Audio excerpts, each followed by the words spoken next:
June 12వ తారీఖున అహ్మదాబాద్లో జరిగిన ప్లేన్ క్రాష్ ఘటనలో చనిపోయిన వారికి, వారి కుటుంబాలకు విజనోపీడియా ఛానల్ తరపున ప్రగాఢ సానుభూతి తెలియజేస్తున్నాము. బోయింగ్ డ్రీమ్ లైనర్ 787-8 ఫ్లీట్కి చెందిన ఎయిర్ ఇండియా AI-171 విమానం సర్దార్ వల్లభాయ్ పటేల్ ఎయిర్పోర్ట్ నుంచి టేకాఫ్ అయిన కొద్ది క్షణాల్లోనే పక్కనే ఉన్న బీజే మెడికల్ కాలేజ్ యొక్క రెసిడెన్షియల్ క్వార్టర్స్పై కూలింది. ఈ వీడియో రికార్డు చేసే సమయానికి ఈ దుర్ఘటనలో కనీసం 274 మంది చనిపోయినట్టుగా సమాచారం. ఇటువంటి ఫ్లైట్ యాక్సిడెంట్స్ జరిగినప్పుడు ప్రతి ఒక్కరూ మాట్లాడుకునే బ్లాక్ బాక్స్ ఈ ఘోరమైన ప్లేన్ క్రాష్ జరిగిన మరుసటి రోజు లభ్యమైందని సివిల్ ఏవియేషన్ కేంద్ర మంత్రి అయిన కింజరపు రామ్మోహన్ నాయుడు గారు మీడియాకు తెలిపారు. అసలు యాక్సిడెంట్ ఎలా జరిగింది, చివరి క్షణాల్లో ఏమైంది, ఇలా ఎన్నో అంతుచిక్కని ప్రశ్నలకు సమాధానమిచ్చే బ్లాక్ బాక్స్ గురించి పూర్తి వివరాలు తెలిపిన ఈ వీడియోలోకి మనం వెళ్లే ముందు మా ఛానల్ని కనుక మీరు ఇంకా సబ్స్క్రైబ్ చేయకపోతే ఇప్పుడే సబ్స్క్రైబ్ చేసి మా నుంచి వచ్చే ఎన్నో ఆసక్తికర విషయాల్ని తెలుసుకోండి. పేరులో ఉన్నట్టు బ్లాక్ బాక్స్ బ్లాక్ కలర్లో ఉండదు. నిజానికి ఇది బ్రైట్ ఆరెంజ్ కలర్లో ఉంటుంది. ఈ కలర్ వల్ల క్రాష్ సైట్ వద్ద పడి ఉన్న శిథిలాల్లో దీన్ని ఐడెంటిఫై చేయడం సులువవుతుంది. కమర్షియల్ ఎయిర్ క్రాఫ్టుల్లో 2 రకాల బ్లాక్ బాక్స్లు ఉంటాయి. అందులో ఒకటి ఫ్లైట్ డేటా రికార్డర్. ఇది ఫ్లైట్ యొక్క స్పీడ్, ఆల్టిట్యూడ్, ఇంజిన్ పర్ఫార్మెన్స్ వంటి ఫ్లైట్ స్టాటిస్టిక్స్ని రికార్డ్ చేస్తుంది. ఇంకొకటి కాక్పిట్ వాయిస్ రికార్డర్. ఇది క్రాష్ జరగడానికి 2 గంటల ముందు వరకు కాక్పిట్లోని శబ్దాలను రికార్డు చేస్తుంది.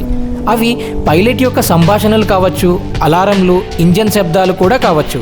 అయితే ఈ ఫ్లైట్ డేటా రికార్డర్ కలిగి ఉన్న బ్లాక్ బాక్స్ అహ్మదాబాద్లో విమాన ప్రమాదం జరిగిన మరుసటి రోజైన శుక్రవారం దొరికితే కాక్పిట్ వాయిస్ రికార్డర్ ఆదివారం లభ్యమైంది. అత్యంత భీకర పేలుళ్ళు, సముద్రపు లోతుల్లో కూడా చెక్కు చెదరకుండా ఉండేలా బ్లాక్ బాక్స్ రూపొందించబడి ఉంటుంది.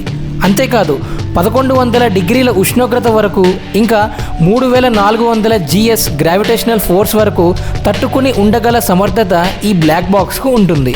ఇవే కాక బ్లాక్ బాక్స్లో అండర్ వాటర్ లొకేటర్ బీకాన్ ఉంటుంది. ఎయిర్ క్రాఫ్ట్ నీటిలో క్రాష్ అయినా సరే 30 రోజుల వరకు సిగ్నల్స్ను విడుదల చేస్తూనే ఉంటుంది బ్లాక్ బాక్స్. అప్పుడు ఈ సిగ్నల్స్ ఆధారంగా దీనిని గుర్తించడం జరుగుతుంది. బ్లాక్ బాక్స్ని క్రాష్ సైట్ నుంచి రికవర్ చేసిన తర్వాత చివరి క్షణాలను రీకన్స్ట్రక్ట్ చేస్తుంది ఇన్వెస్టిగేషన్ బృందం. అసలు తప్పు ఎక్కడ జరిగింది? టెక్నికల్ ఫాల్ట్ వల్ల జరిగిందా, మానవ తప్పిదం వల్ల జరిగిందా, లేదా ఇంకేదైనా కారణమా అని తెలుసుకోవడం వల్ల భవిష్యత్తులో ఇటువంటి దుర్ఘటనలు పునరావృతం అవ్వకుండా చూసుకునే అవకాశం ఉంటుంది. ఉదాహరణకు చెప్పాలంటే 2009లో ఎయిర్ ఫ్రాన్స్ ఫ్లైట్ 447 అట్లాంటిక్ మహాసముద్రంలో క్రాష్ అయినప్పుడు బ్లాక్ బాక్స్ను రికవర్ చేయడానికి ఏకంగా 2 ఏళ్ల సమయం పట్టింది. దీనితో 2 ఏళ్లుగా మిస్టరీగా ఉన్న ఆ దుర్ఘటన బ్లాక్ బాక్స్ దొరికిన తర్వాత వీడింది.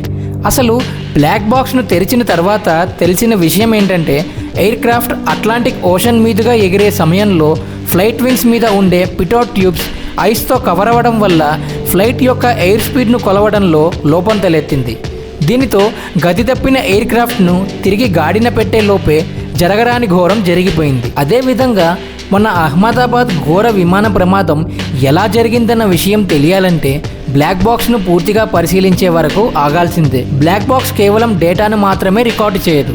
అది విమానం యొక్క చివరి కథను తనలో నిక్షిప్తం చేస్తుంది. అది గొంతు విప్పలేని బాధితులకు ఓ గొంతుకవుతుంది. ఇది వింటుంటే బ్లాక్ బాక్స్ ఎంత అద్భుత సృష్టో అనిపిస్తుంది కదా. నిజమే మరి.